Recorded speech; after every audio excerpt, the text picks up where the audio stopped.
Once again welcome all of you. നമ്മളിന്ന് other source അവസാനത്തെ ഹെഡാണ് ഡിസ്കസ് ചെയ്യുന്നത്. അതിൽ പ്രധാനപ്പെട്ട കാര്യങ്ങൾ എന്തൊക്കെയാണുള്ളത്.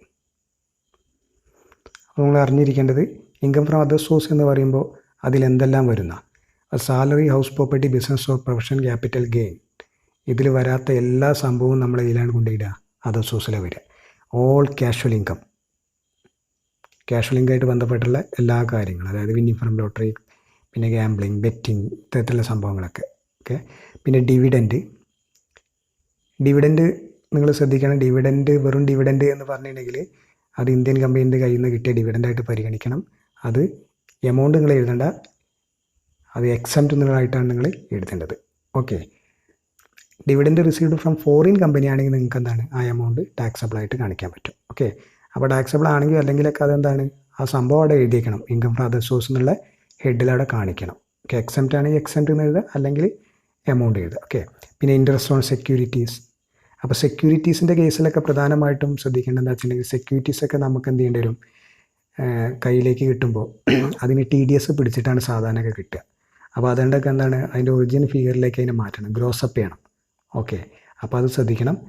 പിന്നെ subletting, gift, royalty, foreign agriculture income, salary of MP, MLA, പിന്നെ lease amount, honorarium, directors fees, family pension, income from undisclosed source വ്യക്തമാക്കാത്ത എന്തുണ്ടെങ്കിലും അതൊക്കെ ഇതിൽ കൊണ്ടുവരണം. പിന്നെ അണ്ടർ റൈറ്റിംഗ് കമ്മീഷൻ എക്സെട്ര, ഇതുപോലുള്ള ഒരുപാട് സംഭവങ്ങൾ, ഇതൊക്കെയാണ് സാധാരണഗതിയിൽ ഇൻകം ഫ്രം അതർ സോഴ്സിൽ ചോദിക്കാറ്. ഓക്കെ.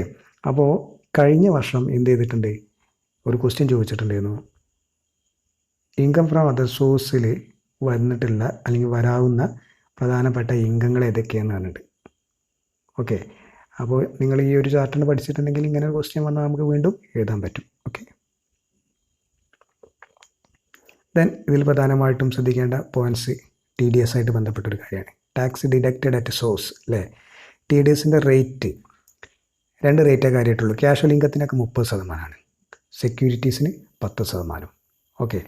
അപ്പോൾ സെക്യൂരിറ്റീസിന് 10% എന്ന് പറയുമ്പോൾ അത് ലിസ്റ്റഡ് സെക്യൂരിറ്റീസ് ആയിക്കോട്ടെ, അൺലിസ്റ്റഡ് സെക്യൂരിറ്റീസ് ആയിക്കോട്ടെ. അപ്പോൾ നമ്മളെന്താണ് TDS പിടിച്ചതിന് ശേഷമാണ് കിട്ടുക. അപ്പോൾ അതിന് ഗ്രോസപ്പ് ചെയ്യണം. എങ്ങനെ ഗ്രോസപ്പ് ചെയ്യുക? ഈ ഫോർമുല പഠിക്കുക. യഥാർത്ഥത്തിൽ എത്രയാണോ തന്നത്, net amount into 100 divided by 90. Okay. Then casual income ആണെങ്കിലോ net amount into 100 divide by 70, ഇതാണ് വരിക. ദെൻ ക്യാഷ്വൽ ഇൻകം എന്ന് പറയുമ്പോൾ അതിലൊക്കെ വരാം lottery, card game, betting, gambling, cross word puzzle, ഈ സംഭവങ്ങളൊക്കെ എന്താണ് ക്യാഷ്വൽ ഇൻകത്തിന് ഉദാഹരണമാണ്. അപ്പോൾ ശ്രദ്ധിക്കുക, ഇതിൻ്റെ ഒക്കെ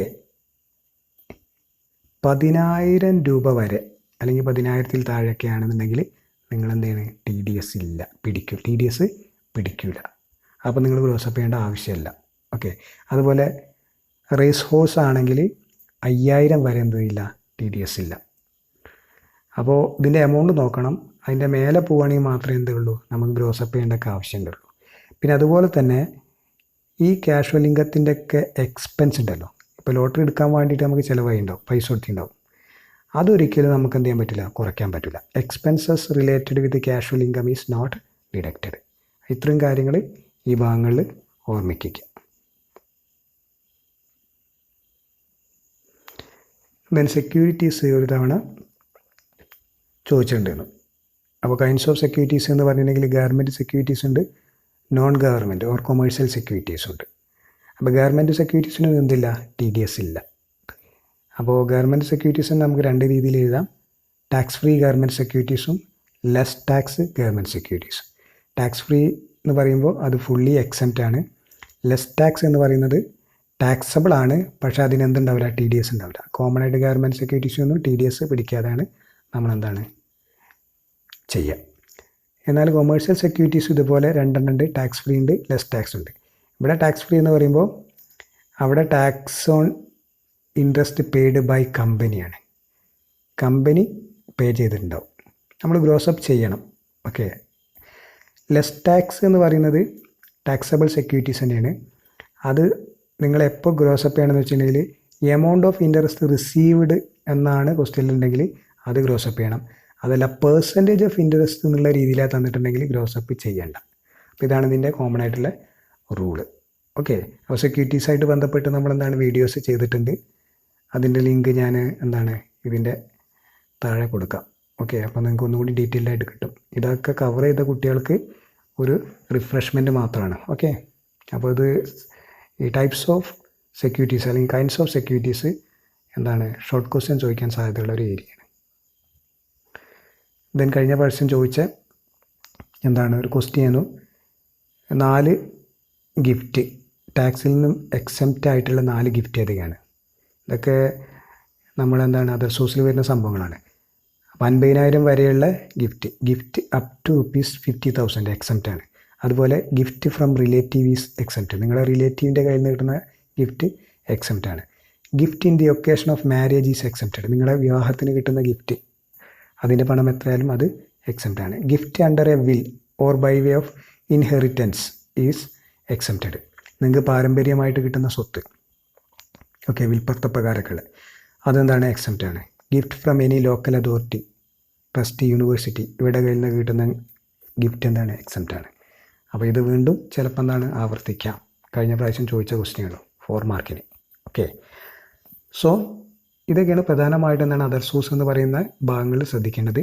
അപ്പോൾ ഇതൊക്കെ നമ്മൾ സെപ്പറേറ്റ് ഹെഡ് വൈസായിട്ട് വീഡിയോസ് വിട്ടതാണ്. അതിൻ്റെയൊക്കെ ചെറിയ ഒരു ചുരുക്കമായിട്ടുള്ള രൂപം മാത്രമാണ്. നിങ്ങൾ ഡീറ്റെയിൽഡ് ആയിട്ട് ആ ക്ലാസ്സുകളൊക്കെ കാണാൻ വേണ്ടി ശ്രമിക്കുക. ഓക്കെ. ഇപ്പോൾ ടാക്സി എന്ന് പറയുന്ന ഒരു വലിയ ഏരിയ, അത് നമ്മൾ കുറഞ്ഞ വീഡിയോസിൽ ഒതുക്കുക എന്ന് പറയുന്നത് പോസിബിൾ അല്ല. എന്നാലും നമ്മൾ പ്രധാനപ്പെട്ട ഒരുപാട് ഭാഗങ്ങളൊക്കെ കവർ ചെയ്തിട്ടുണ്ട് എന്ന് തന്നെയാണ് വിശ്വസിക്കുന്നത്.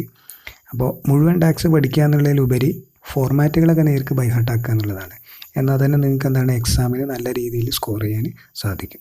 പിന്നെ തിയറി വളരെ പ്രധാനപ്പെട്ട ഘടകമാണ്. കഴിഞ്ഞ പ്രാവശ്യം തന്നെ 60 മാർക്കിൽ കൂടുതലായിട്ട് തിയറിയിൽ നിന്ന് ചോദിച്ചിട്ടുണ്ട്. സോ തിയറി നന്നായിട്ട് പ്രിപ്പയർ ചെയ്തിട്ട് പോകണം. റെസിഡൻഷ്യൽ സ്റ്റാറ്റസ് ഒക്കെ വളരെ ഇമ്പോർട്ടൻ്റ് ആണ്. കഴിഞ്ഞ പ്രാവശ്യം സാലറിയിൽ നിന്നും ഹൗസ് പ്രോപ്പർട്ടിയിൽ നിന്നുമാണ് SA ചോദിച്ചിട്ടുള്ളത്. അപ്പോൾ ഇപ്രാവശ്യം നമുക്ക് സാലറിയിൽ നിന്ന് പ്രതീക്ഷിക്കാം, കാരണം സാലറി പ്രധാനപ്പെട്ട ഘടകമാണ്. പിന്നെ അതുപോലെ തന്നെ ഹൗസ് പ്രോപ്പർട്ടി കഴിഞ്ഞ പ്രാവശ്യം ചോദിച്ചതുകൊണ്ട് മേ ബി ചിലപ്പം ബിസിനസ്സിൽ നിന്നോ അല്ലെങ്കിൽ മറ്റു ഹെഡിൽ നിന്നോ ആയിരിക്കാം സാധ്യത. ഓക്കെ. സോ വൺസ് അഗെയിൻ എല്ലാവർക്കും എല്ലാവിധ വിജയാശംസകളും നേരുകയാണ്. ഓക്കെ. Thank you.